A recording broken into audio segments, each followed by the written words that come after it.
This is for all of my friends that like to go fishing here, a little fishing song.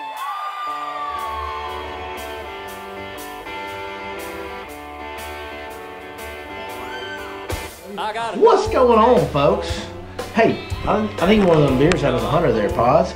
We're live. It's a Saturday night podcast, episode 6. We tried to do episode 6 last week. We had a few technical difficulties, you might say. Technical. That's how you spell that, I'm sure. But we are live, and it is officially. It's official. The start podcast, episode 6. There it is, right there, baby. Got my boy Z to the Dub hanging out with me tonight. We got Chris Blackman behind the scenes, where you guys can't see him because he's pretty ugly. Honestly, you probably don't really don't need to see Chris. I'm just going to tell you that right now. We want to shrink our audience size. Right. But he is back there, folks, and he's helping us keep everything running on time, queuing us up on topics, letting us know what you guys want to know. Tell you what, first things first, when we start the Fish Life podcast, it is the Fish Life podcast, right? Fish Life podcast, baby. Because we about that life. When fishing is life, Fish Life is definitely the app for you. So let's talk about the Fish Life app for the first couple minutes here. The Fish Life app is an app that we've created. Zach actually helps me on it. He kind of makes the things run in the background on that deal. It has fishing spots from people that are on the water all the time. People like myself that are always out there on the water at all times, grinding, finding new stuff, more updated and more detailed than anything that's ever existed in the world of fishing. Like, you've never been able to go out and get this kind of information before, wouldn't you say? I hadn't found it. Yeah, I mean, there's other apps and there's other services and stuff that may give you some spots, but nothing that's like live update. Like, we just updated Fork last week because I was like, hey man, here's some pockets where they're popping on beds. Here's some shallow shell bed type points where some fish are starting to pull up when the loons are there. And you know, that's what we mean when we say real-time updates. I mean, we made those updates Thursday night, and they were live and ready for Friday morning. That's right. That's absolutely right. So it's a really unique deal. You know, we've got a lot of lakes on it now. We've got Lake Ray Roberts, great DFW lake. We've got Lake Louisville, Lake Grapevine on there as well. We've got Texoma, so we're getting a lot of our DFW lakes starting to get covered. Lake Conroe, great lake down there. We've got Lake Fork, of course, our East Texas power plant lakes, all these great small East Texas power plant lakes, Lake Athens, and Lake Falcon. So just a pretty good amount of lakes, and we're not done. Growing every day, baby. We're just like, come along for a journey, folks. Go sign up for the Fish Life app and watch it grow, because that's what's about to go down. So it's been going really well so far. A lot of people use them, and most excitingly, a lot, and I mean a lot, of big fish are getting caught using it, and we're seeing the pictures. Absolutely. If you follow my Facebook page, Billy Lawson Lake Fork Guide on Facebook, you will see a post that I just made tonight of just a few from like here real recently. Mm-hmm. And there's multiple double digits in those pictures. There's 9-pounders, 8-pounders, 7-pounders. Giant bass getting caught by everyday fishermen, weekend anglers. Yeah, it works. So, good stuff. Yeah, and also on the, if for you Instagrammers out there, if you follow the Fish Life Instagram, anytime we get a show enough Fish Life biggin, is like what I like to call them. Boy. We'll feature them on our page. You know, every now and then, you know, some of us will go out and hit some of these spots. Yeah. And, you know, maybe you'll get lucky enough we'll get some video for it, you know. Yeah, and guys, I fish the Fish Life spots a lot on my day-to-day. Guys, you know, almost all the fish that you see me post are from Fish Life spots. So there's a lot of evidence out there verifying that this thing's legit. It works. It's unbelievable. So. I mean, I don't know what else we got to do. Proof's in the pudding, baby. That's right. Proof's in the pudding. Just go by it. And do follow Fish Life on Instagram, and make sure you understand that Fish Life, the life, is spelled with a Y. Why is it spelled with a Y, Z? Because it's the best damn fishing app ever created. That is hashtag real talk, folks. All right, there goes our first few minutes. We got to plug our Fish Life app, because that's what supports this whole podcast situation. Fish Life podcast, baby. That's right. So, Chris, we got some good questions over there. Pick the best ones and send them, my brother. The first comment, the best comment really, Michael Eden says, give Chris a beer. Give Chris a beer. Well, are you ready? I'm ready. Give me one second. Get on in there, baby. That's a great comment. Give Chris a beer. Yeah. Zach, do me a favor and go ahead and crack that top right here so the folks at home can enjoy the beautiful sound. There it is. There it is. There it is. Chris, Thank get you you, some sir. of that. Yes, indeed. All right. Next comment, my No brother. worries. Oh, we got Jeff Partridge in the house. What's up, buddy? JP, all right. We got any questions? J Part. Yep. Are y'all going to do the app for Lake of the Pines? Are we going to do the app for Lake of the Pines? So here's the deal about creating new packages on the app. Hold on a second. I'm thirsty. All right. So the deal with doing the app on any new lake, not just Lake of the Pines, any of the lakes that we don't have. The hard part about it is we have very high standards for who we'll use and what we'll do. If it's not somebody that we don't have full faith in, and it's not somebody that can commit for the entire year of giving us live, real-time, on-the-water updates, then we're not going to go forward with that relationship. We're not going to go forward and release that package. And the reason we want to do that is because I've tried to be this way from the very beginning on this YouTube channel and everything. Like, if we tell you it's Christmas, like, you need to go buy some presents right now. Because if we tell you, hey, this is the best information money can buy on Lake of the Pines, then you can trust it, take it to the bank. If I tell you 6 cent fishing makes the best hard baits in the game, it's true. It's true. Like, I'll stand behind it. And that's the same deal. Like, I have a guy on Lake of the Pines. The problem is his work schedule will not allow him to be out there consistently enough where we are all comfortable putting that package out. This guy knows a lot about Lake of the Pines. He knows the spots, but he's not able to be on the water because he has to leave town for work a lot. And so it's a matter of finding the right partners for these detailed premium package offerings that we're doing. Well, the last thing we want to do is charge any subscriber a certain amount of money for, as you know, what do we sell? The most updated, real-time, current, detailed fishing spots available. So, and if he can't be out there for a month, then we can't deliver that. That's right. I mean, yeah. Yeah, that's the deal. If we put it up for sale, you can buy it with all faith that it's going to be legit. It's going to be a great product with a lot of effort put in behind it. So right now we don't know. I mean, Pines is I don't know. We want to. I love Lake of the Pines, but you know, it's just an I don't know right now. So we'll have to wait and see on Lake of the Pines. Well, and believe it or not, we are actually trying to expand outside of Texas as well. You know, we've got some people that have contacted us about possibly becoming contributors. It's just going to take us to find the time to, you know, we're not going to take anybody's word for it. So if somebody from, I don't know, Lake Gunnersville, for example. Right. We ain't heard from nobody from Gunnersville. Just want to make that clear. But if somebody from Lake Gunnersville calls, y'all don't go to shooting each other on Gunnersville yet. If somebody from Lake Gunnersville calls us and says, "Hey, man, I'd really love to get involved with y'all and start, you know, do a Gunnersville package," we're not going to say, "Okay." Okay, we're going to make plans. We're going to travel, and we're going to fish with that guy 2 or 3 days. We're going to film with him. We're going to check his spots. We're going, you know, maybe even ask around some locals. Is this guy stick? Is even this we guy did hammer? Lake Falcon. That's right. Like Lake Falcon, like I literally took 2 days and went down there and fished for 2 days, verifying the information that we were getting from our partner on Lake Falcon, and making sure that they're holding fish. Now we had some complicated difficulties. We didn't really catch them that good. Those were my fault. Like, wind limited us, then I had some boat malfunctions, like, which we'll get into later tonight. So, but we are. OZ didn't garner an invitation to that trip. He's still kind of swole up about it. No, that's wrong. I did get the invitation. Yeah. I think he was leaving Monday morning. He called me Sunday night about 10.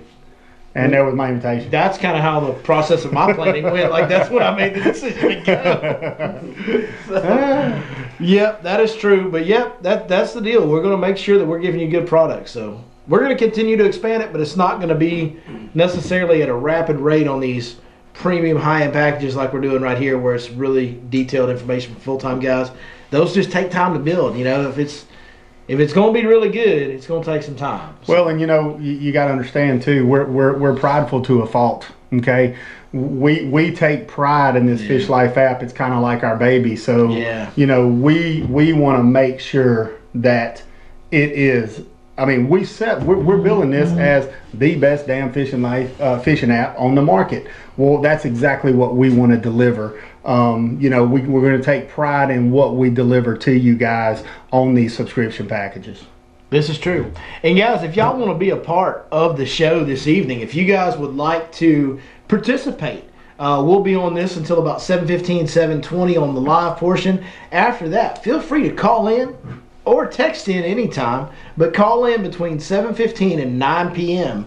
to 903 519-1542. If you want to be live with us on the show, the podcast will go out in audio file and on YouTube on Tuesday evenings is when that goes public. So if you guys want to call in and participate in the show, be a part of it, we'd love to have you. We've had some guys in the past. We want to have more. So keep on calling in if you want to take part in the beer drinking, fish talking festivities. It is the Fish Life Podcast. Chris, any more questions? Yeah, Michael McDaniel asks, can you put crappie spots on it? I was just thinking that maybe you could get other guys like crappie fishermen and cat fishermen to share their spots on the app. I mean, yeah, that's something to look at. We'd have to kind of do a separate package deal potentially, but yeah, maybe. That's something to look into. That's a good idea. So thank you, Mr. McDaniel. What else we got, buddy? Partridge says, if we tell you there's cheese on the moon, get your crackers and go. Partridge says, Jeff Partridge said, if we tell you there's cheese on the moon, you better get your crackers and go. That's a pretty good one. I've never heard it quite like that. I tell you what's got cheese on it. I've been fishing all day without a shower. Oh, Lord. It does stink in this room. Is that you? No, is that you? That's Chris. That's Chris been fishing all day too. I don't know. I'm pretty used to the Chris smell. I think it might be you this time. I don't know. I don't know. I kind of axed up before I came in. So. I got you. What else we got, Chris? What's been going on at Fork lately? They spawning yet? Smith Fishing asks. Yeah, they're spawning. I'm mostly bed fishing on Lake Fork. So, yeah, they're spawning. I'm sight fishing primarily. There's other guys that are catching them other ways, but there's a lot of sight fishing going on Lake Fork right now. Got 'em Fishing says, I love those Smash Tech bluegill baits you sent. Thanks. You're very welcome. I don't remember exactly which ones they were, but we've sent a lot of Smash Tech stuff out over the last year or so. Does it matter? It does, because it's all really good. It's Smash Tech. I mean, don't just catch them. Smash them. That's you know right. what I'm saying? It's SmashTechBaits.com. What else you got, Chris? Anything else for the live portion? Somebody get Billy a new can. Your beer runner is slipping. My beer. Oh, I need to drink faster. Yeah, I do. I babysit a little bit. Listen, I'm not much of a drinker, boys. I like to drink a couple cold beers when we talk fishing on Saturday night, but it's literally the only time. But it is getting fairly close to that time. So, Z, do the honors, sir. coming up, hand. There we go. Hold on. 4 inch. Anybody starts the griping. Oh, there it we is. go, right there. Go ahead, Z. Give me 1 second there, brother. That was a crisp. I mean, it just is one of the most beautiful sounds on earth. It really is. That's a good sound. That sound. Crack of the whip of a hook set. I don't know, man. Or the braid squeal. The braid squeal is my #1 favorite all-time sound. How about you? You got a favorite sound that you can talk about live? Because I know how twisted you can be.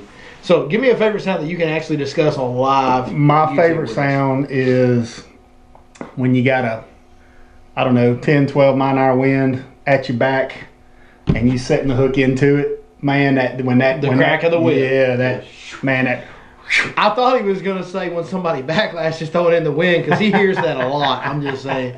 Yeah, because I fish with him.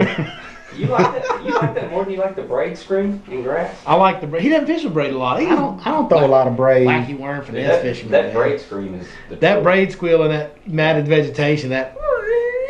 Oh, I'll tell you, that'll get you going right there. What reels do you give your customers who can't use bait casters? I'm taking someone who can't use a bait caster. Well, you just use a spinning reel. Lou's has some really good affordable spinning reels. Yeah. I like theirs. You can buy them at Walmart or anywhere. They've got just some really good. They're kind of an American company. Lou's is actually a really neat fishing company if you look at the history of it. They're a really cool one to support because they had one of the most innovative guys ever was the guy that created Lou's Fishing. And so, I'm a fan of Lou's products for sure just because they're an American company and they build a quality product. They've got a lot of good stuff.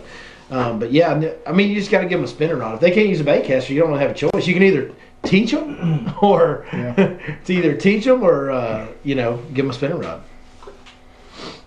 Chatterbait trailers. When do you prefer something like a swim bait trailer compared to a trailer like the Smash Tech Blade Aid? Man, it's just one of them deals where whichever one they're biting. Like, and I know that doesn't sound like I'm answering your question, but I am. Like, I was just... You just listen to the fish. Like, if you're throwing that paddle tail and they're biting it, don't change it. But if they stop biting it, then change it. And if they bite the blade aid, then keep fishing the blade aid. And then, the Live Magic Shad's still probably the best chatterbait trailer there is. It's a good one. Here lately, there's been so much pressure on fork, I've gone away from the Live Magic Shad and gone to smaller profile stuff like the paddle tails and the blade aids. Just because there's so much pressure on the lake right now with all the boats. I feel like something that's a little bit smaller profile, something they can't quite see as well. I've gone from hard white to more grayish, natural type colors. I don't want the fish to get as good of a look at it. That's been a big deal to me here lately. So, well, this time of year, you definitely got to sit back and think. Something I'll see. I bet you that boat, and that boat are all throwing bright white chatterbaits. They're all throwing X, so I got to throw Y. Yeah, that's right. Yeah. Whether it's a chatterbait, a swim bait, a flipping bait, trying to do something just a little bit different on a highly pressured lake like Fork can make all the difference. All the difference in the world. Yeah, that's it. So we're getting kind of towards the end of our live portion here. We sure appreciate you guys joining us live. Don't forget to call into the show to take part in more of the fun. Give us a call, talk to us on the phone, talk about whatever fishing topic or anything you want to talk about. Doesn't even have to be fishing related. If you want to tell us how much you hate football players, or you want to tell us how much you love football players, or you want to tell us whatever you think about different dog breeds, like, it doesn't matter. Just call us. I mean, the NFL draft is coming up. The NFL draft. Ooh. That'd be topic for next week. Ooh. Tonight we're going to talk about some interesting topics. We're going to talk about cheating in the Bassmasters Classic. We've got some great topics tonight. I can't wait to get into them. We didn't get a podcast out last week, so one of the biggest things that we have to talk about tonight that we didn't get a chance to air out last week is the Bassmasters Classic. The Classic. Ott Defoe won the Bassmasters Classic. Ronnie Kelly, our own Captain Ron, called it. That was his pick to win. Ott Defoe is from that area, the Tennessee River area. They were fishing on the river system, which he's kind of known to be the guy at on the river systems. But there was a little bit of, now I don't know if this is like, I don't know how well known this is. I don't know how. First of all, congratulations, Ott Defoe. Winning a Bassmasters Classic Life, that's a big lifetime achievement. Super Bowl bass fishing. That's huge. And it's on like one of your kind of home bodies of water where you're from. Man, that's awesome, dude. Congratulations. I don't know Ott Defoe personally. I've never met him, never talked to him. Seems like a great guy. There was a little bit of controversy, and I don't know how much out in the public this controversy is. Controversy, you say? In bass fishing? Surely not. On. Surely not, Chris. Ain't no way. Chris, who are you texting over there? Tell them girls to leave you alone, son. We are working here. I'm working too. You're working too? He's working. He's working on it. He's working it. Don't you worry about me. He said, I'm working too. Oh, man. I hope she's watching this podcast because he gonna send us pictures. Man, holy cow. How did we go? This is all new record for going off the rails. Okay, like 12 seconds. Going off the rails with ZW has hit a new record. What are you wearing, Jake from State Farm? Khakis. Well, we're talking about the classic. Ott Defoe. And controversy. Little controversy. Little controversy. So there was no rules violated. There was no official quote-unquote cheating. But boy, was there some stuff that makes you go, I don't know about that. And this is all just rumors or whatever, I don't know. I haven't verified it. This is what I've heard, what I've been told through the back channels. The old back channel. The scuttlebutt, you might say. So, you know, where I grew up in Slidell, there was a place. South Louisiana, folks. Yeah, South Louisiana. There was a place called Scuttlebutt. And if you can imagine, half the girls that I graduated with worked there in year one after high school. And hey, they wasn't waiting tables. Oh, Lordy mercy. Okay, off the rails again. Back to the rails part two. Here's Here's the controversy. And like I said, guys, I want to make sure this is clear. This is not anything I know for a fact. This is just stuff that I've heard from people that I know in the industry, blah, blah, blah. But word has it that after day two, which Bassmasters Classic is a 3-day tournament, Keith Poche was going to weigh in, and he was not going to fish day 3. He wasn't going to make the day 3 cut. before he weighed in and got, before the weigh-in was done and all that, before he got cut out of the tournament, he gave Ott Defoe some info on where and how he caught some fish. And this was like the juice, the deal. Ott struggled on day 2. He did real good on day 1. He struggled on day 2. Poche gives him this information. Day 3 comes around. Ott Defoe, now, it wasn't illegal because Poche was still in the tournament. And it's not illegal because he hadn't weighed in yet and gotten cut. Right. The day wasn't technically over, so he wasn't out of the tournament. So it wasn't, because it's legal. If me and Z are in the Bassmasters Classic, I can tell him how I'm catching them. He can tell me how he's catching them. But if Z's not in the Bassmasters Classic, I can't get info from him. So it was legal by the book, even though this guy knew he was getting cut. So it was kind of, controversial. Well, Ott Defoe goes out on day 3 and just whoops their freaking tails and catches them better. Smackdown. Catches them better than everybody, and he comes back and wins the tournament. Well, here's the deal, and this is what makes the controversy worse. But wait, there's more, folks. So, Jacob Wheeler was in the lead after day 2. Now, for those that don't know, Jacob Wheeler is not the most popular guy on tour. Why is that? Jacob Wheeler's kind of an outsider. He's kind of a awkward guy a little bit. Did he create an app? He might. He might need to. I'm just saying. Like, Jacob Wheeler's a little bit of an outsider. He's a little bit more of an awkward guy. He seems like a really nice guy. I'm a huge Jacob Wheeler fan. I love everything that he's done. He's one of the most accomplished young fishermen we have. He was the junior All-American, junior Bassmaster All-American. He won an FLW Cup dang near as a teenager, like in his first couple years on the FLW Tour. Wow. The very first time he ever fished an Elite Series event, he was on the FLW Tour. He fished Bass Fest on Kentucky Lake, and he beat all the Elite Series pros the very first time he fished against them. So he whips their butts and has from day 1, and he's a little bit different. He's a little bit different guy. He's not one of the cool kids, He's not in the in club, maybe you might say, word has it. And Jacob Wheeler's in the lead, and all of a sudden you got these 2 guys that are in the accepted group, that are in the Cool Kids Club, and now they're teaming up to share information to beat Wheeler. And so, man, I don't know if it was like that, but boy, from the outside looking in, it sure looks like that. It sure seems like dirty pool to me. It looks like that, and God dang, dude, I hate it, because Ott Defoe seems like one of the best guys in fishing, and man, it just seems kind of dirty, Well, we can't assume that there was any ill intent there. No. Maybe it was just 2 buddies talking about Put them on hold. about their day. Who knows? I mean, neither one of us were there. We can't say that Poche told Defoe. Like, none of this might not be true. That's right. It's just fun to talk about all the gossip, because I know. we're here at the Scuttlebutt Lounge, and the girls are gossiping and shaking what their mamas gave them, apparently, in Louisiana. And, it's fun to talk about it. It's controversy, and I'm not knocking any of these guys. I'm a huge fan of Jacob Wheeler. I'm a big fan of Ott Defoe. Like, I think both of them are really good fishermen, amazing fishermen, and really good guys. So please don't take it as I'm knocking either one of them. But, boy, if there is truth to some of that, I mean, holy cow. And I'm sure like 90% of what that is just somebody being successful at something and people wanting to talk about it. Because that's real, folks. Like, that's as real as it gets. When somebody wins or is successful at something, people are going to talk bad about them. I mean, that's just the deal. So I apologize. It's just fun to talk about the rumors. But, if that was true, it'd be crappy, but who knows? Boy, we'll never know. Ain't it amazing how people hate success? Haters have a job.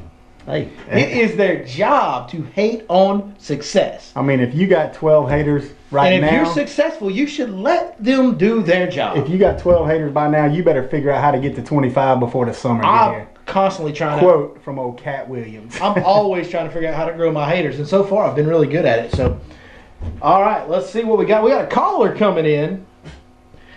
I'm reading here. It says Jeff is on the phone with us. Mr. Jeff. What's going on, bud? What is up, brother? How are you? Well, if I was any better, I'd have to sit on my hands, It's going pretty good. Life is good. I had a real good week out here on the lake. It's a big difference, from the past few months, and I know it's only going to get better. A couple things I wanted to pick your brain on a little bit. All right. From my own knowledge, one of them being You know, a week ago yesterday, I know Ronnie, caught a very nice one on a buzz bait in dirty water. I know that that's not typically thought about being used this time of year, or is that something that I'm missing? Well, it's not typically thought about in 50-something degree water. It's not typically thought about when the water's that cold. Now, normally by the time we get to this time of year, we got mid-60s to upper 60s water, and people are throwing all kinds of top waters. But this year, the water stayed so cold.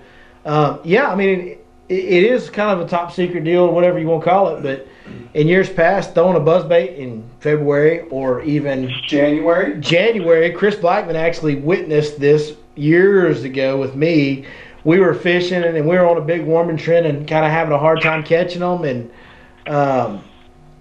I went to the very back of the pocket. I'm talking about Jackie trolling motor up high as you can go, still kick up mud. And I dug around in my box and picked up a black buzzbait. And what happened, Chris?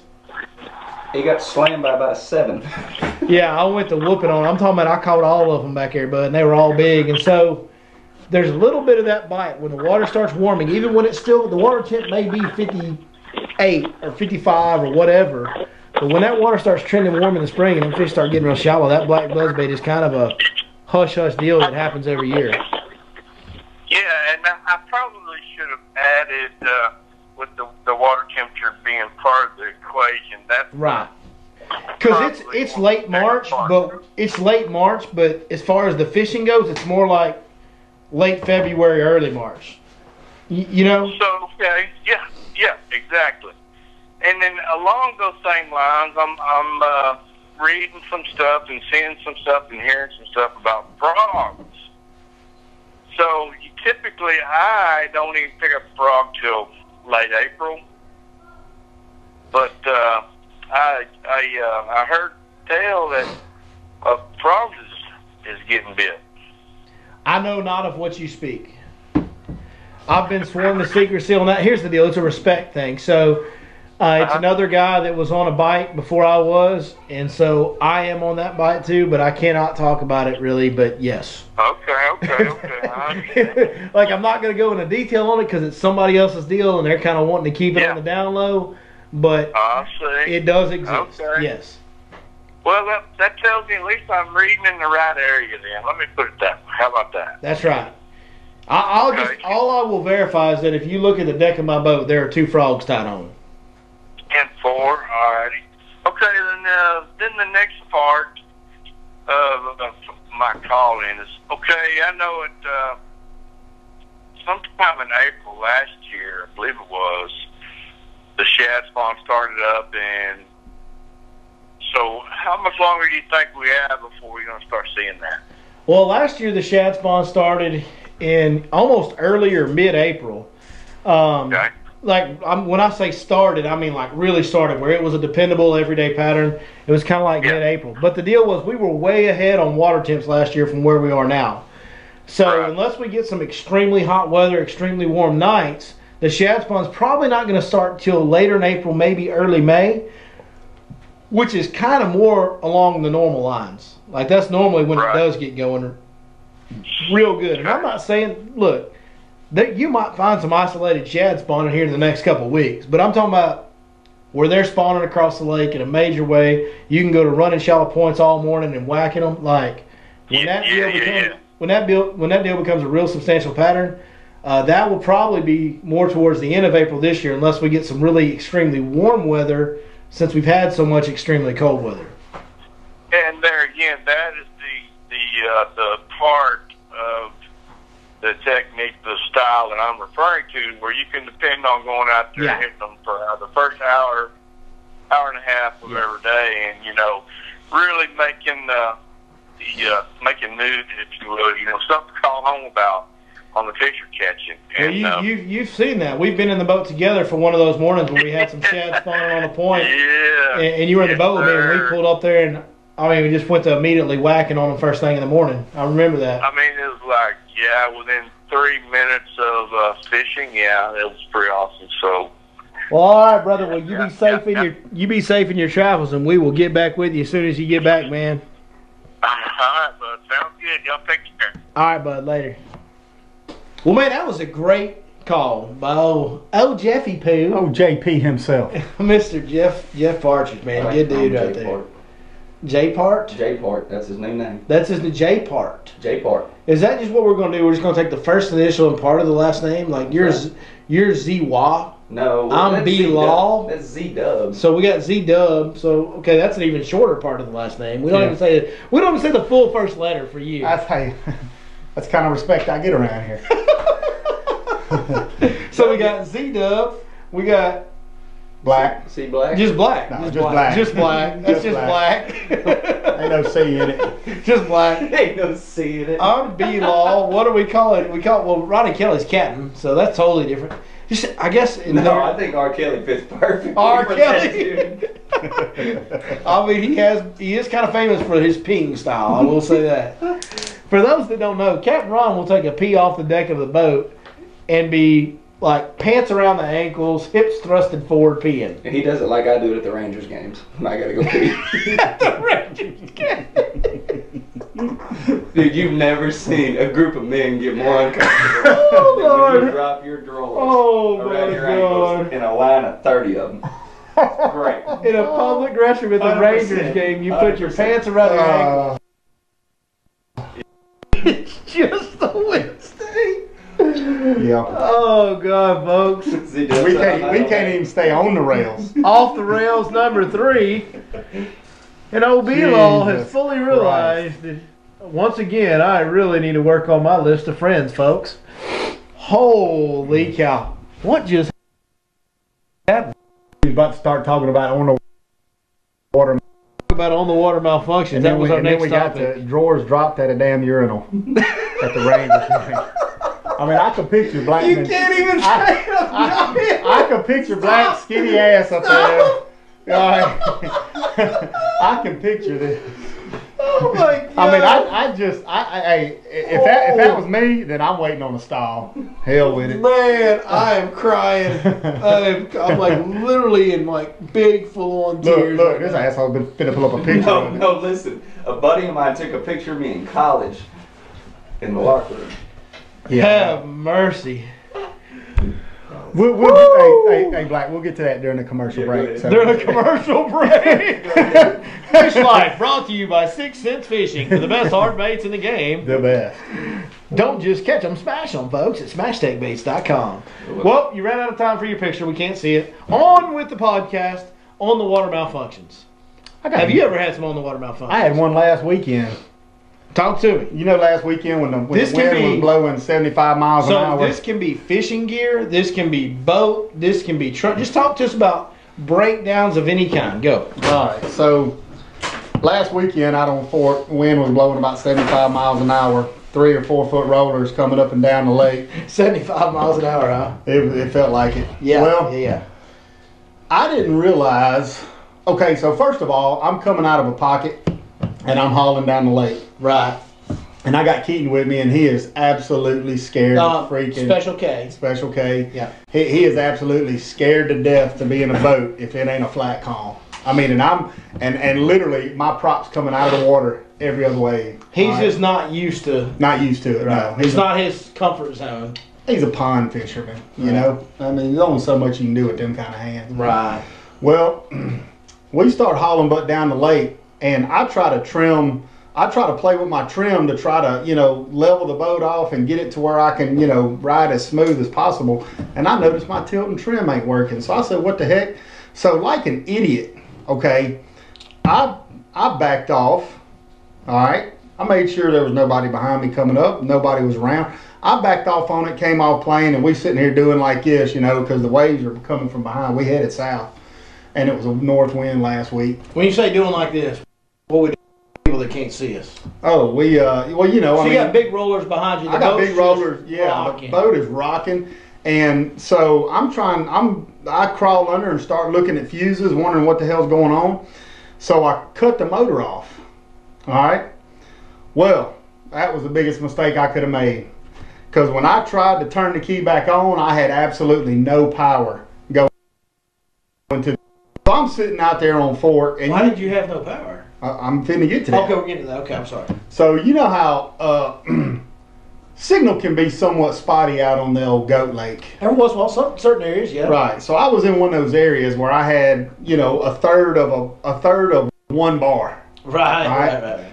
So I kept trying to Google what could be wrong with this thing, and I sat there and fiddled with the kill switch 35 minutes. I mean, at this point, we're taking water on. It's that. I mean, they're coming at us that strong. Now, since you had no power to your motors, your build's not running either?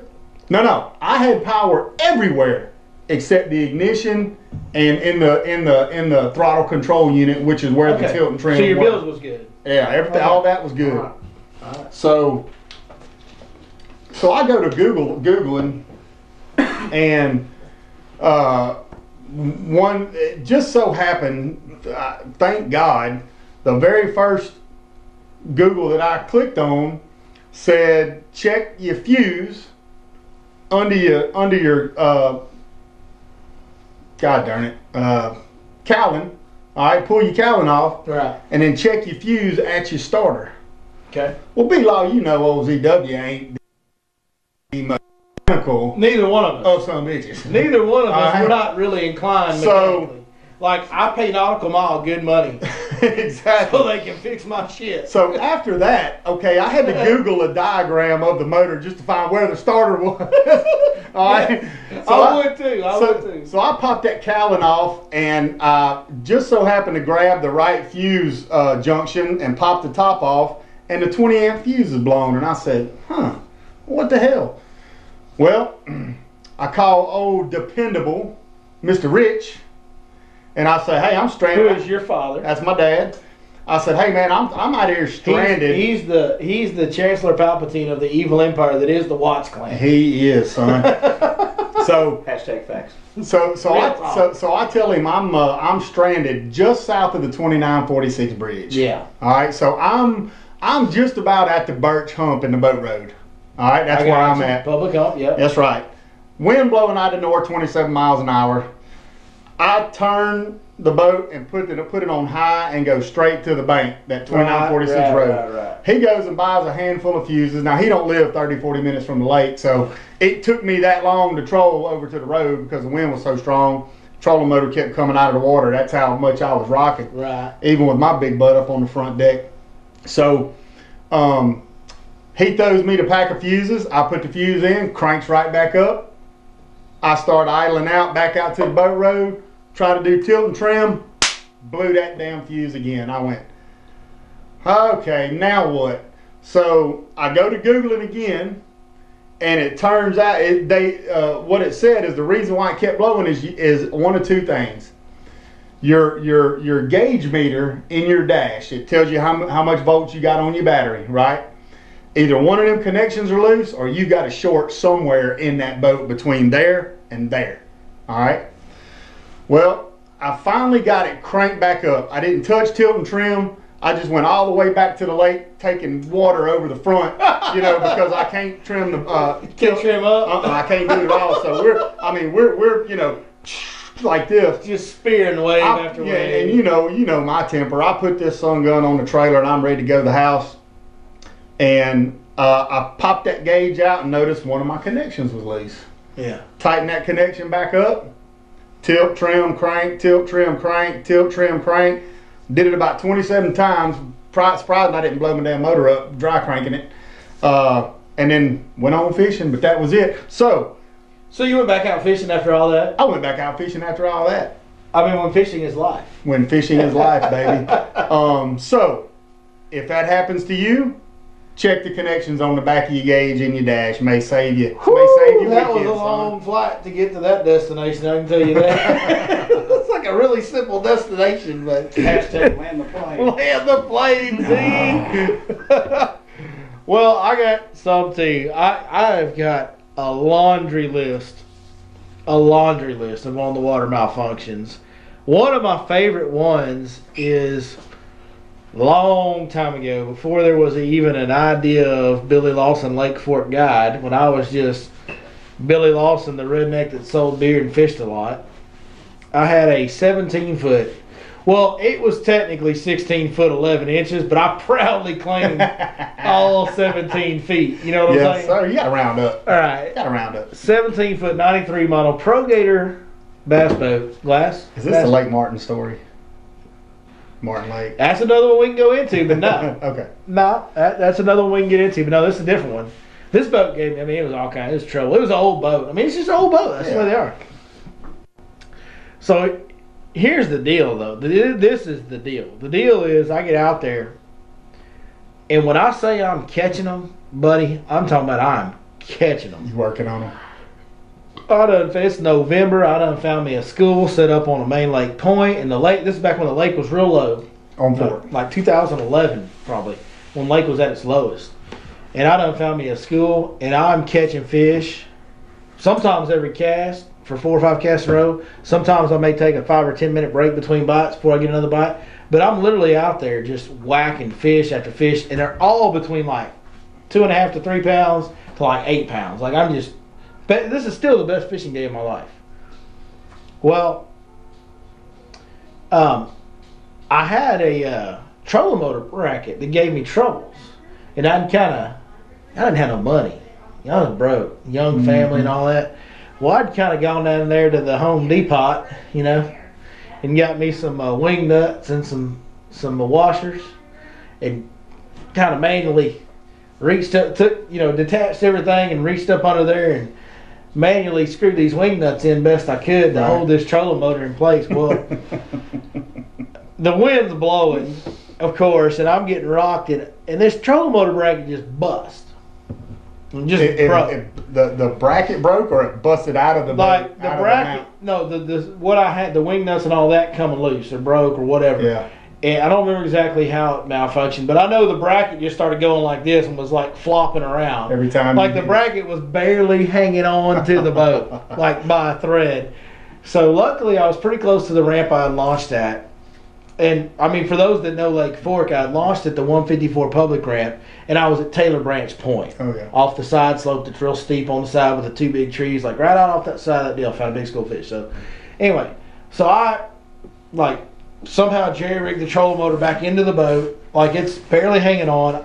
I can't even run to the boat ramp, because when I run to the boat ramp, the trolling motor's bouncing all the way off the deck.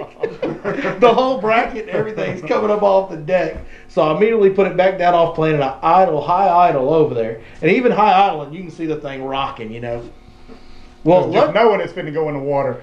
Well, knowing the whole trolling motor's about to just go off, you know, into the water, and it's just going to be hanging by its cables, you know, and those are going to break, and I'm going to lose my whole trolling motor. So, and this is way before the thought of spot lock or anything like that. So luckily, I'd bought some extra wing nuts, and whenever I'd fix it, I just bought a whole bunch of them to make sure I had plenty if I broke some or whatever. Well, good thing. So I end up back at the ramp, and I literally am at the boat ramp, beached, and I'm going to my truck getting wing nuts and tools and wrenches and pliers, and man, I'm rigging it. About to go to working on it. I can't get it done fast enough because I left my buoy marker on the school. I didn't even pick my buoy marker up. So that was your buoy marker that day? Yeah. Oh, son, that's one of the best days I had too. So I had found this school, and I left the buoy marker. I just threw the buoy marker out beside the school. I just left the buoy marker there because I was going right to the ramp, you know. And I could almost see the ramp from where I was. So I go over there and I get it all done. I get it all latched back up, and I go back out and I go back to whacking on. That still to this day is the best day of fishing I think I've ever had.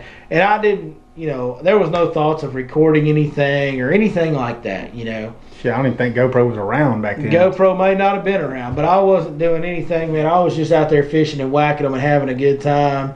And I had this one old dude with me, and we kept the 10 best unders we could, you know, in the boat.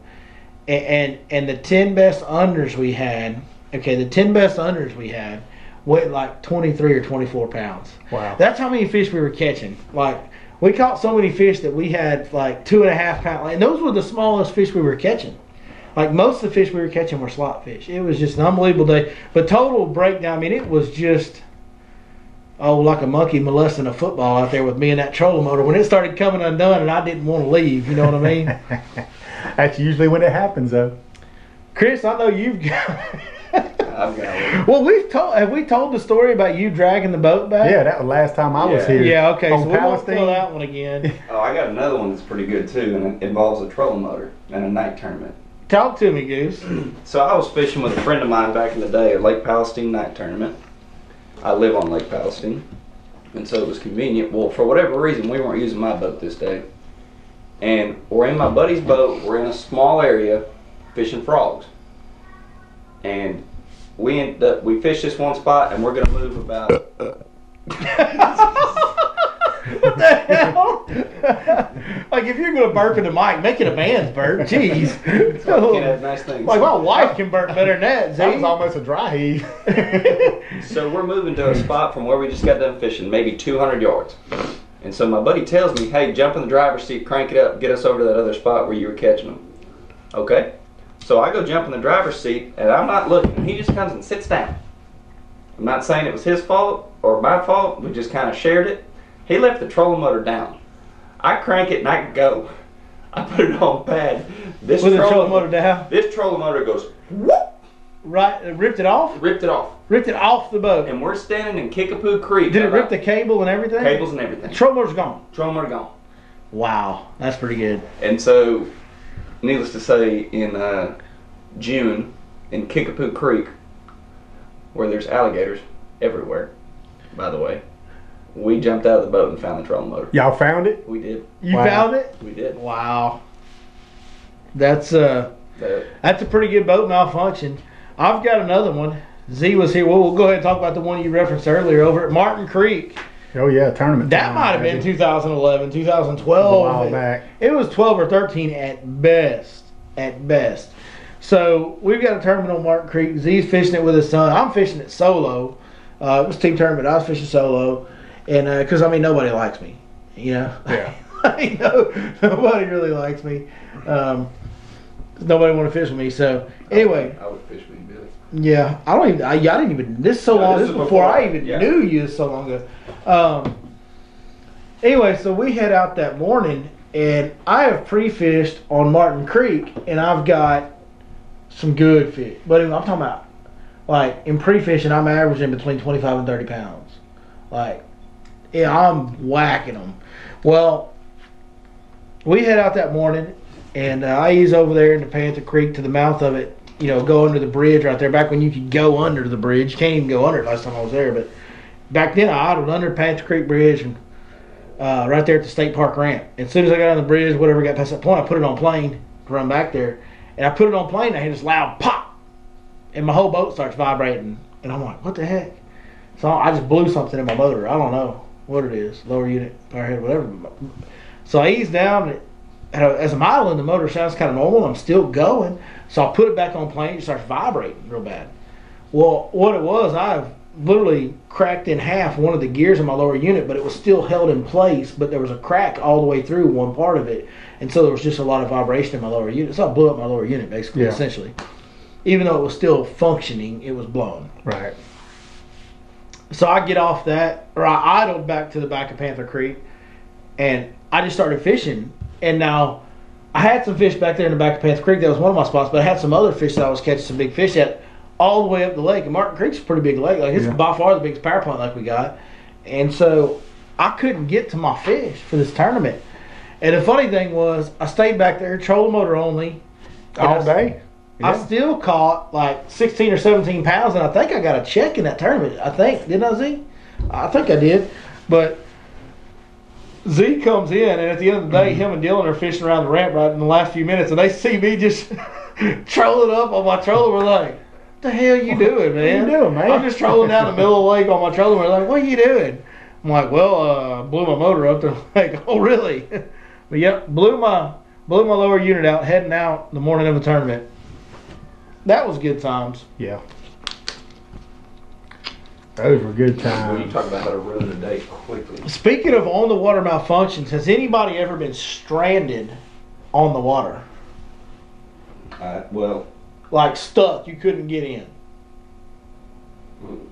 no. I mean, Like- I almost like- did, but I jumped in the lake. But other than that, that's the only time that I would have been quote unquote stranded. Yeah, we were close enough to the ramp, like, Right. and we got to that shallow water. Chris actually we had a boat go down on us, and we had no juice. We had no batteries, and we ran all the batteries out of the trolling motor. We had no motor, and but we were able to limp it with the little battery juice we had to a road bed that was real shallow, that led up to the ramp we were going to. And Chris actually drugged the aluminum boat we were fishing into the ramp. While you were fishing. I kept fishing. He was your trolling. And I caught him. Yeah, he did. He was literally up there like a slave boy with the rope over his shoulder, dragging the boat in chest high water, and I was flipping and catching. Now, if we'd have been in high school, we'd have been in bad shape. We'd have had to call somebody to come get us, or we'd have just stayed the night. We'd have stayed till somebody got there. That's right. I've never been stranded. I've been stranded by a storm. You know, like I couldn't get in because I had to sit up under some poor lady's boathouse for 3 hours. You never stayed the night on the water or anything like that. I think it's more of a saltwater deal. And my stranded story is a saltwater related story, tidal deal. You know, so I was in the Marine Corps. When I was in the Marine Corps, I lived in Beaufort, South Carolina. That was where my home duty station was. And our base that we had there, they had this place where you could rent all kinds of stuff. And one of the things they had that you could like rent, they had these little Boston whaler style boats. Little bay boat, little skiff that you could rent, like 90 horsepower motors, all stuff. You could rent these boats for the weekend. So me and a couple other my Marines from my platoon, we decided to rent this boat for the weekend. It was pretty cheap, you know. They did everything pretty cheap for us there. We got a lot of, you know, kind of benefits, I guess you'd say, of the Marine Corps, where people took care of us and stuff like that. It was really cheap. It was like $90 a day or something to rent these boats.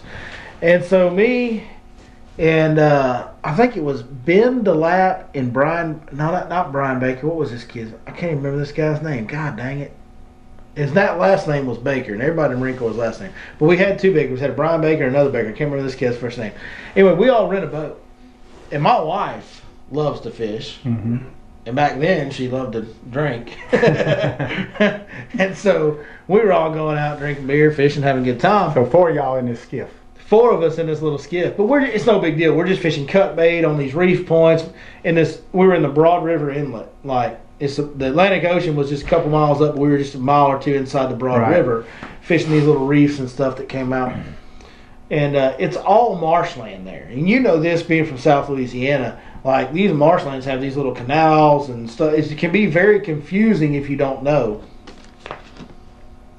So we're out there fishing on the main river. But of course, being Marines, we pushed it past normal limits, right? Like, we kept fishing till well after dark. We kept fishing until we were almost out of beer. That was kind of how. That's usually when it's time to go. That's how our clock went, you know. And so we were out there fishing and drinking beer, having a good time. And we started easing back, and the deal in the Broad River, there's a bridge that goes across there, and it's got lights on the bridge for the main channel. So we kind of idled out off this spot we were fishing, which was on the main river, and we could see those lights. You know, those lights were a couple miles away, but you could see them at night. Right. And so we're like, okay, there's the light. We'll just aim right at the light and go. Well, we're going, and we're running on plane, and the next thing you know, there was, you know, always kind of some grass. We could see some marsh grass on the right. You don't run up on the sandbar. Like, off in the distance, we could see the marsh grass. But what we didn't know is the dang tide. Like, we knew the tide was dropping, so we knew we had to get out in the main river. We didn't know how far out of the main river we were because we had no GPS map, none of that. Right. So we're running these lights, and we could see the marsh grass on the right. We're like, cool. As long as that marsh grass stays out all way off us on the right, we're good. Well, we're running. Marsh grass is way off to our right. We're running right at that light. Then all of a sudden, there's marsh grass on our left. And we're like, uh-oh. That's not good right there. That's just not good. And so we shut it down, and we start idling. And we're kind of like, oh, God, we got to find a gap in this marsh grass, find a little ditch or drain that runs out and get through it, you know.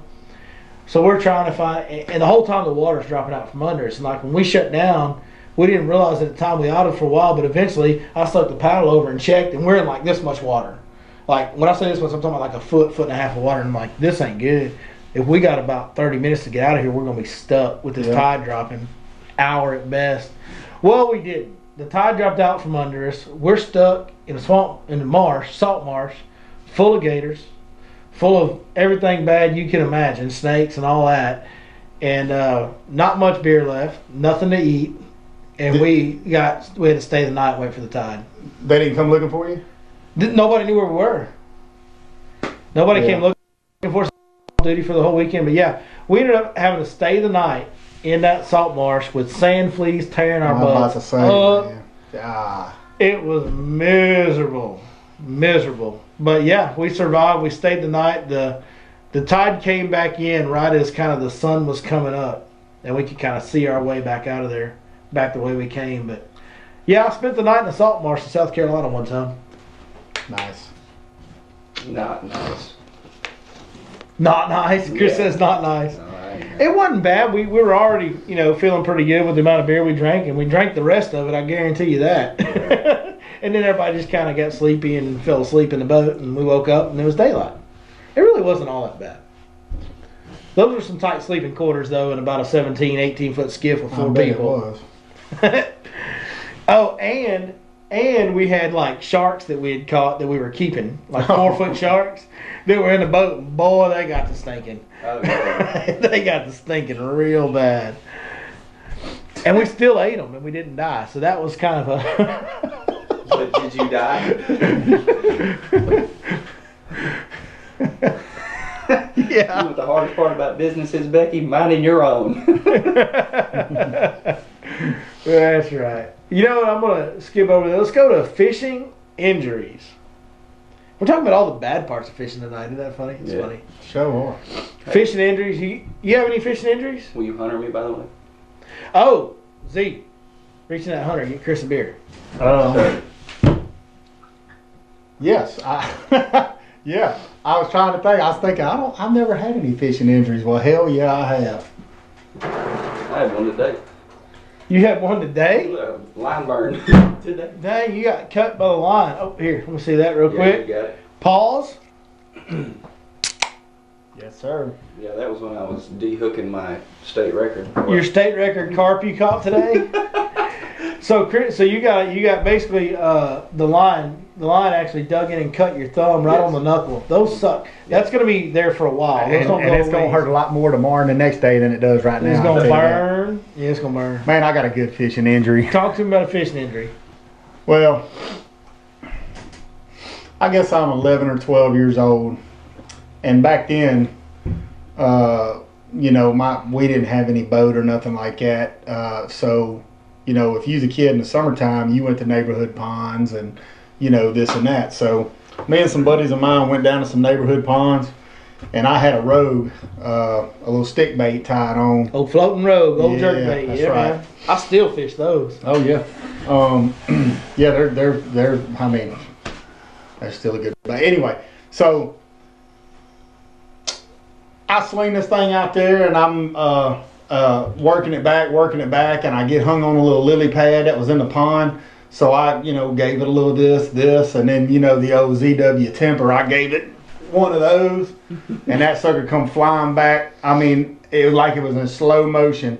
It got to about right here, and I moved out of the way and felt the wind of it go across my ear and get hung about 8 foot up in a tree right here. Well, what do you think OZ did? Jerked it right back down. Whew! That sucker hit me in the back of the head and cut me for a front flip. I ain't kidding you. And I had 2 of them treble hooks dug in the back of my head. And son, I had to go. That we got to go to the hospital. And she goes, "Why?" And I turned around, and you can imagine what she said to me. Sheila don't cut. She don't pull no punches. Sheila will let you have it. She let me have it, but that's my fishing injury story for that. I tried to keep it short for you. How was that? You landed the plane. I landed the plane. High five! No, we got to get the slap. Hold on.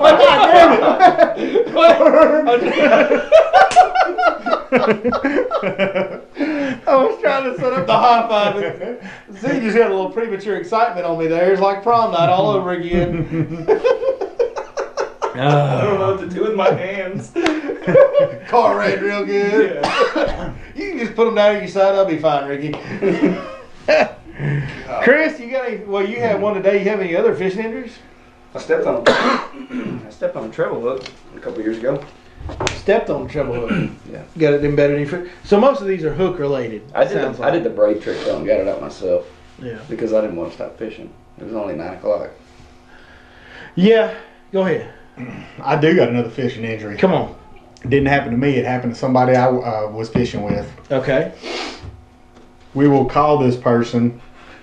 I'm going to try to keep him anonymous because he gets embarrassed by this. Frank Bush.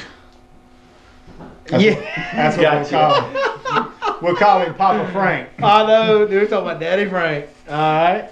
Me and Papa Frank are out fishing. And Daddy Frank is an old redneck as it comes. That's my father-in-law. And I'm talking about salt of the earth. We give you the shirt off his Redneck. back. Straight ass neck, son. Yes.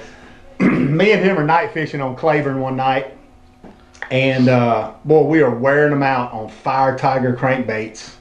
Running down the side of boathouses. I mean, just busting them. And I never thought you'd catch a damn fish on a Fire Tiger crankbait at night. But old Barnett, you know Yeah, Barnett. Barnett told us that his father-in-law was catching them on this, so we went out and tried to do it. And sure enough, man, we were catching them. Well, Frank went up there and slung it down a boat dock, and sometimes the wind will catch it and blow it over onto the boat dock. Well, he saw that happening and tried to give it one of these right here, and it actually came back and double, triple, half hitched around the rail, so we had to go up there and get it. Well, as we're pulling up to it, the trolling motor hits a stump, and I'm running the trolling motor. Frank's right here next to me because we pulling up to it like right here on the front left edge of the boat. That trolling motor hits a stump, and Frank starts going forward and does this right here. He grabs the rail with both hands to keep from falling in. And, well, he didn't stick his whole hand, but his middle finger, it went in right here. And listen to this, it came up through his damn fingernail, son. Oh. Now, it didn't go past the barb through the fingernail. Only about maybe 1/8 of an inch of the hook would come up through the nail. So you had to push it through and cut it. We couldn't push the damn thing through. We couldn't put, I mean, look, because we were catching fish like Chris, we didn't want to go in. and literally, he's biting on a towel. I've got pliers trying to twist his hook and make the barb come out through the nail. Well, we had to cut the bait.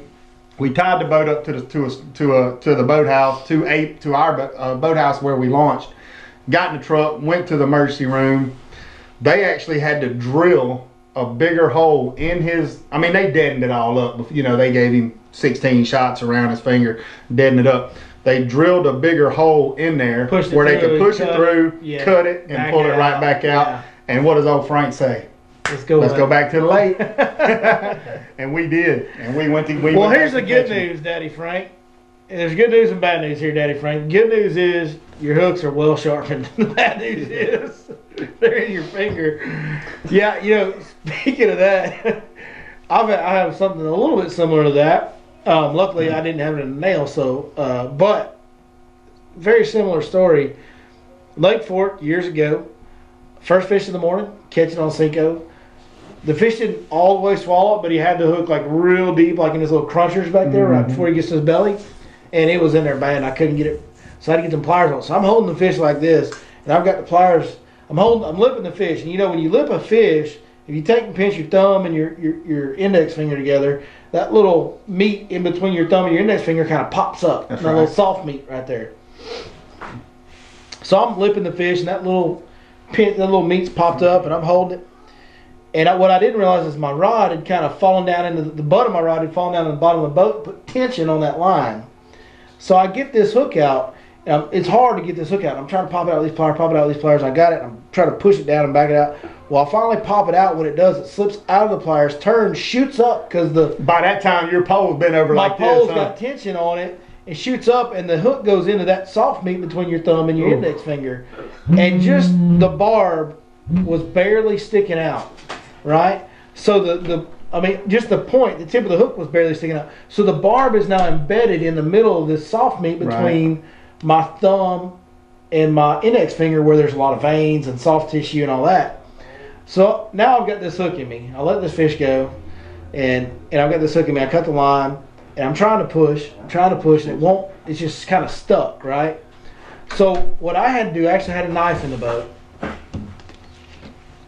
an old hunting knife we used to skin deer with, right? So I took it, and actually, you can look right there, see? Kind of opened up that See that hole scar? a little bit. I just cut around it. I started just taking the tip of that knife and actually cut my own hand, cut a hole in my hand. And Where you get that barb pushed that through. barb through and snipped it and backed it out. So similar deal there. Yeah. But dude, you talk about painful. My I hand hurt bet. so bad the rest of the day. Golly, it was throbbing. And now Mr. Kirk. we've got a caller, another caller, second caller tonight. We appreciate that, Mr. Kirk. Kirk is on the line with us. Mr. Kirk, how you doing, sir? I'm good. How are y'all doing tonight? Man, we are doing wonderful. Couldn't be doing any better if we tried. It probably wouldn't be legal if we were. So, what's on your mind tonight, Mr. Kirk? Well, I'm going to Ray Roberts tomorrow, Yes, sir. and I have downloaded the Fish Life app Yes, because sir. fishing is life. That's Why? right. Because it's the best damn fishing app out there. I like this guy. And we're going to see how it works tomorrow. See how it works. Man, that's awesome. I can tell you this. I talked to a guy on the phone earlier. Actually, a guy that helps us on one of our other packages, not Lake Ray Roberts, but his kids fish in THSBA. And they actually clinched Angler of the Year in their division on Ray Roberts today. And they were on one of the spots. The fish they caught, they actually had one keeper with like 15 minutes left in the tournament. And caught a few fish, like caught a 5-pounder and a 3-pounder, some good. And it was on one of the spots that's on the app. So I know for a fact that as of today, there's some good stuff on the Ray Roberts that is working right now because those boys caught them on it today. Well, that's good because I have another buddy that's pre-fishing tomorrow practicing, and I had him download the app too. Beautiful. And he said, well, that's good because I'm not fishing any of those spots that are on that app. No wonder I'm not catching any fish. There you go. Well, man, that's awesome. We sure appreciate you guys using it, and we hope it helps you catch a bunch of them. The other thing is, I just want to say that the customer service on the app is first rate. I've had it for a while now, and I was getting double billed. I sent an email. I was answered that same very day, and it was taken care of, and I can't ask for anything better. Yes, sir. We had, it's a tech product and it's a new tech product, and there's always some snags. And what happened was there was a little bit of a deal in there where when you first signed up, there was a delay. Like when you hit like submit to send the payment, there was a delay before it like sent it through. And if you hit it again, then it signed you up twice. Well, we will always strive to do exactly what you talked about. We actually, anybody that notified us, or even ones that we discovered ourselves that they didn't even notify us yet, we went back and reimbursed everybody that was getting billed twice. So we appreciate you saying that. And yes, we have I'm fortunate to have an unbelievable team of guys, company presently included in that statement. Unbelievable team of guys that are helping me on the Fish Life app. So we'll always try to do what's right by the customer. We want you guys to enjoy the experience, and we don't want to do anything wrong to you. We're going to focus on helping people catch more and bigger fish and loving our fellow man, because that's what we're about. Billy, might I interject here for 1 second? Absolutely. Mr. Kurt, you got a second for us? Oh, you bet, buddy. All right. We're also about that right there. You may continue. I just had to drink myself. Awesome. Hey, Kurt, do us a favor, buddy. If you get into some good ones tomorrow at Ray Roberts, make sure you send us those pictures in so we can put you up there on the Fish Life Instagram page. And you can text them right to this number that you called tonight. And anybody that's listening to the podcast right now, you guys can call and be a part of the show like Mr. Kurt here at 903-519-1542. Make sure they know they're going to get me so they don't get disappointed when I answer. Yeah, Chris will answer the phone and then we'll get you on the show. That's right. Well, I just want to say thank you for what you're doing. I can't watch YouTube instead of working, but you got to do what you got to do. Man, hey, buddy, listen, not thank me, man. Thank you for watching, and thank you for being a part of the community that we're trying to create and grow. We are about what we said, helping each other and catching more fish. I've just got one thing to say to Zach before we got to go. Yes, sir. Roll Tide. Oh! Yes, sir. Man. Mr. Kurt, that is outstanding. He did go there. Hey, buddy, we sure appreciate you. Good luck at Ray Roberts, okay, bud? Y'all take care. Okay, have a good one, bud. I hope you break down.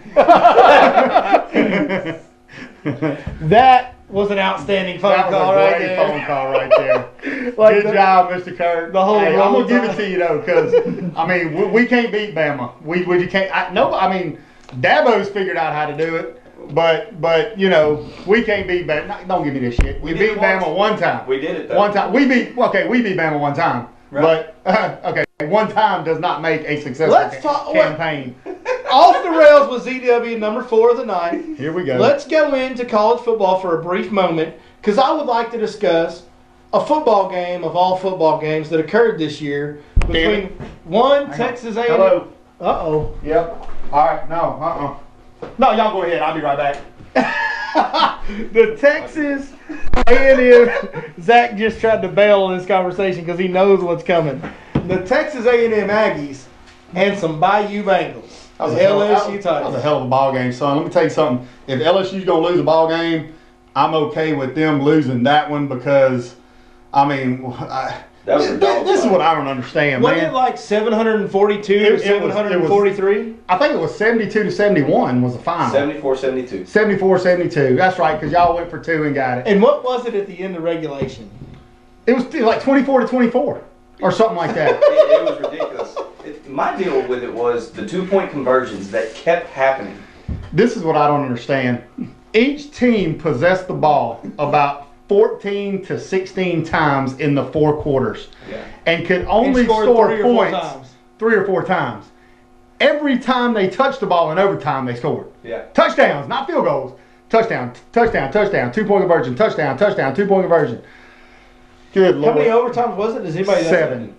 7? Overtime. That's Overtime. 42 points right there. So what's 72 minus 40, or what's 72 minus 42? It was 30-something to 30-something at the end of regulation. It was 30 to 30. It was tied, obviously. Well, it had to Obviously, it was tied. 30 to 30 then. It was 30 to 30. Yeah.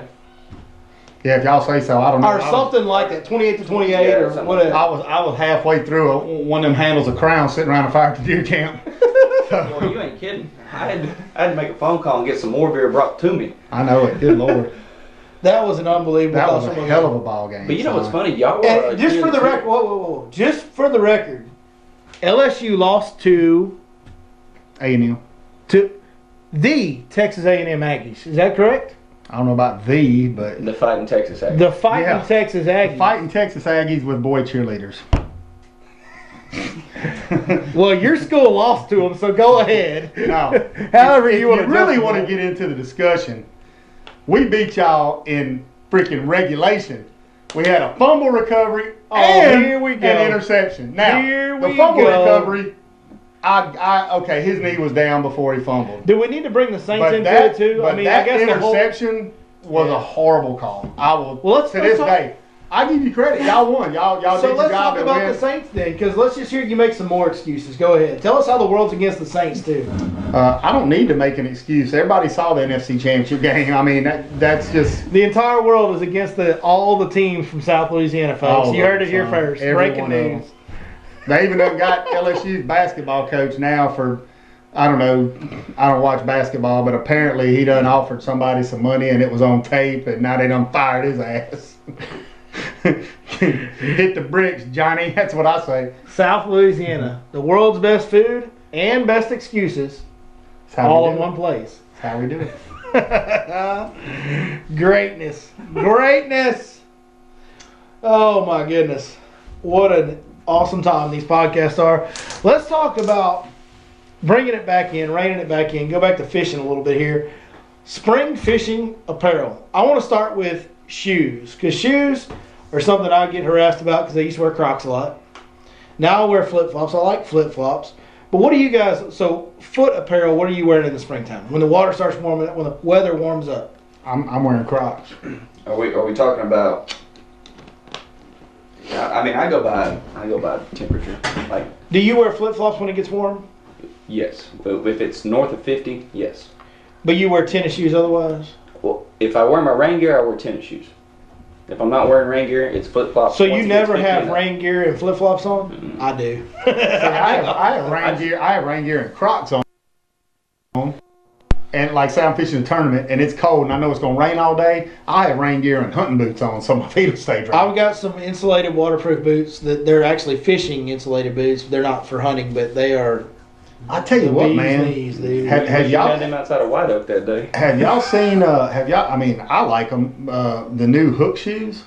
I haven't seen. I haven't seen Man, them. they're stout. They're just like a little deck shoe, but they're that waterproof canvas type material. They're Cryptek, white and gray Cryptek, just like your fishing jerseys. Yeah. They're pretty salty. I mean, they proud of them. They want $69 for them. That's why ZW is still rolling in Crocs. Hey, Sperry actually makes like a fishing type. I don't wear footwear, millennial too. clothes. Well, I'm just telling you. I don't wear millennial clothes. I saw them at Academy the other day. That's not the reason I know about it. Sperry. Aren't those like real expensive shoes? Yeah, I mean, I was bound in gel and stuff. I haven't seen those. The I don't even Sperry's. know what they are.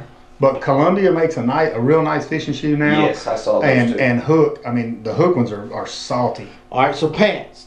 I see you wearing blue jeans. You fished today. It was chilly. I mean, I'll fish in blue jeans if it's like real cold all day. But other than that, I'm not doing it. How about you? I'm usually, well, you see what I fished all day today. I'm in shorts and shorts. like a little scent week shirt. But this morning I had my Bib. bibs on. So and you'll layer. You'll go bibs over shorts before you wear blue jeans. I would never wear blue jeans, not unless I'm going to a meeting. Because them's fancy clothes in South Louisiana, folks.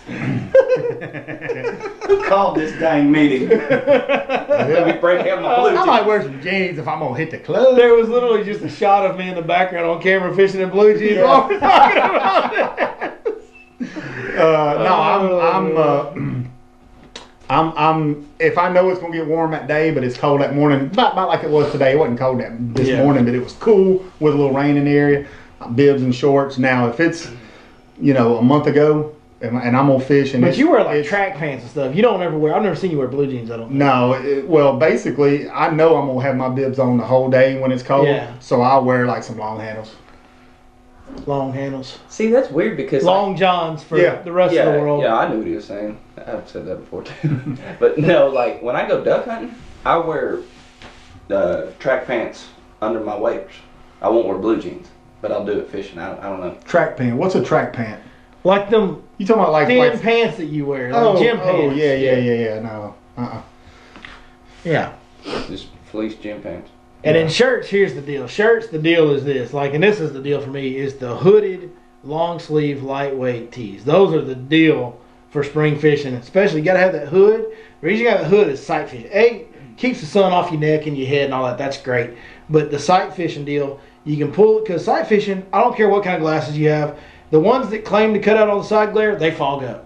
Yep. They fog up when it's warm. 100%. That's going to happen. So you're never going to have glasses that cut out all the side glare. So you put the hood up, and it cuts out the side glare, and you can see the fish better. So hooded long sleeve tees are the deal. The lightweight, thin, dry fit type material. Speaking of that, Z, you're kind of in charge of the clothing department, but we are supposed to have some Fish Life hooded long sleeve shirts coming, right? Yeah, absolutely. We're gonna For spring and summer fishing? Yeah, we're still doing our due diligence. We're trying to find the right on manufacturer. quality, Right. and price naturally, because we want to give it to you guys at the best possible price. But some of you guys that have watched the YouTube channel have seen the one that I've worn in the past. Now, we're going to make sure that we get it. When you buy it from us, like everything we do, whether it's the app or whatever it is, when you buy apparel for us, it's going to be the best apparel you can buy. It's going to be top of the line, top gear. It's going to be the very best you can. Just truthful, we have not been able to find that type of quality yet from other manufacturers. And I know the guy that made your fishing jerseys. At least I've been told he's kind of out of the business now. Yeah. So I've actually gotten some samples from another manufacturer. Quite frankly, they were garbage. But we are working on getting some shirts made. Now, what I want from the viewers out there, I want you guys to comment, and I want y'all to tell us what type of patterns do you want to see, because I know one of the ones that we talked about and that you showed was kind of It was like a digital camo. a digital camo with like digital camo and like a lot kind of in between woodland and desert pattern, and then it had like a beige tan logo on it. I actually had. I thought it looked really good. I actually had two of them made. I had the beige tan, just the words "Fish Life" right here, with "When Fishing is Life" down the sleeve, and the big full logo on the back, tan outlined in black. Now I also had some made with I had one made in the sample that was just a large. That is that had the orange logo and stuff Hunter on that orange green on tank. the Yes. digital Oh camo. man, now that really looked good. So what I want from you guys is I want y'all to comment below what base patterns and what logo colors do you guys want to see in our apparel. We need to know because we want to make what you guys want. Yeah, So I mean, you know, goes without saying, we're gonna have Fish Life all over it. It's gonna have Fish Life logo on the chest. What I'd like small to see Fish Life logo on the chest. Fish Life. Big Fish Life logo on the back. It'll say "When Fishing is Life" down the sleeve. And then maybe a Your Lake Fork Guide logo right here. Maybe Smash Tech. We're open. 6 cents. We're open. You know, if you guys want to see like a jersey type deal with everything, let us know. Yeah. If you'd rather just the Fish Life. If y'all want to see just the Fish Life stuff, let us know. But whatever it is, let us know kind of what you want to see. Let us know the base patterns you want, the logo colors you want, and whatever we get the most response on, those are probably the designs that we're going to move forward with. So we are working on getting some of that available to you guys. And like we said, if we make it, if we sell it, it's going to be the best quality you can buy. So we're excited to bring some awesome new apparel to you guys. Well, and just to build off of that too, we're going to try to get the fishing jerseys / shirts thing taken care of, and I've already started looking into some Richardson hats and some patches, to offer some hats out there as well. There you go. We're going to do apparel, so hats, shirts. Eventually, we'll get into everything. We also have these Arctic Tumbler Cups. That's right. 32-ounce tumblers. Those are available on the YourLakeForkGuide.com website on the Shop My Gear tab right now. We have Fish Life koozies, which Z, show that to the camera real quick. We have those available. We have Fish Life decals of different varieties and sizes. That's right. So there's several things available at YourLakeForkGuide.com right now. If you want some Fish Life gear, holler at you, boy, at YourLakeForkGuide.com. Punch you in an order there. And let us know, like we said in the comments, on what you want to see on apparel designs, and we will try our best to accommodate that. I tell you what's cool, man, is we started this Fish Life deal with one goal in mind, and that's to help the general public catch more and bigger fish and provide the best information possible. Right. What's cool to me, because we have sold some logos, we have sold, quite a few decals and stuff like that. I absolutely love seeing a Fish Life decal on the back window at a boat. It's so cool. That's It's awesome. like, back when I sold the shirts before that had the Your Lake Fork Guide logo on them. It was so cool to me I'll be out fishing and I see somebody wearing my shirt. I'm like, dude, that's so awesome. Yeah, it's a good feeling. It is, absolutely. I told you what happened to me at Burger Yeah, the other day. down in Tyler. In Flint. And I pulled up next to a truck and he's got a big old Fish Life decal on the back windshield. And I was like, look at here, all the way to Lake Palestine. Here Dang, how about that, man? That's awesome. That's so cool.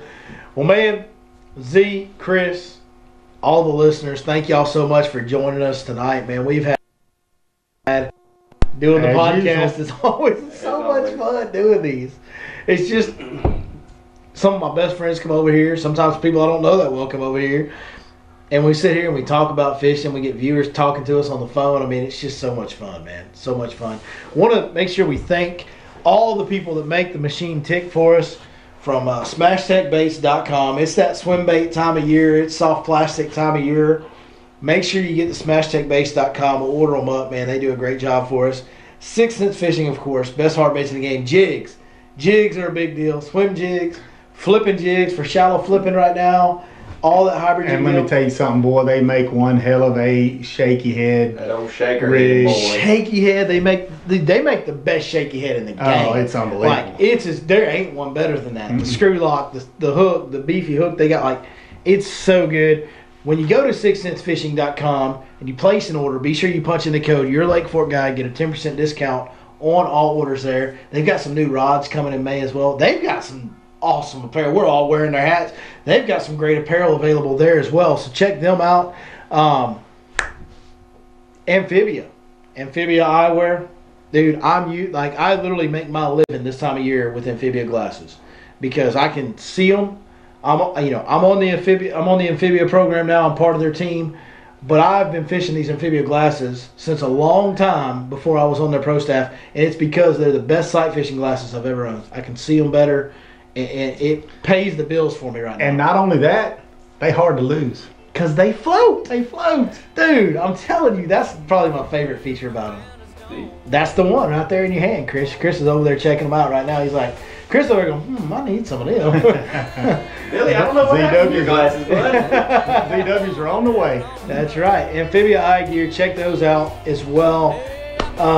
So that's all of them. I think we've paid all the bills. Thank you guys. But we'll do it one more time, man. Y'all are what makes this thing tick more than anything else. All of you guys watching, all of you guys listening. Thank y'all very much. Hope you guys go out there and whack them the next couple weeks because it's that time of the year, man. Love is in the air. It sure is. And it's on like Donkey Kong. You know where I'm going to be tomorrow. Boy, I'm talking about get to looking and get to hooking, baby. All right, guys. Hey, we appreciate you guys joining us. We will catch you next time right here on the Fish Life Podcast.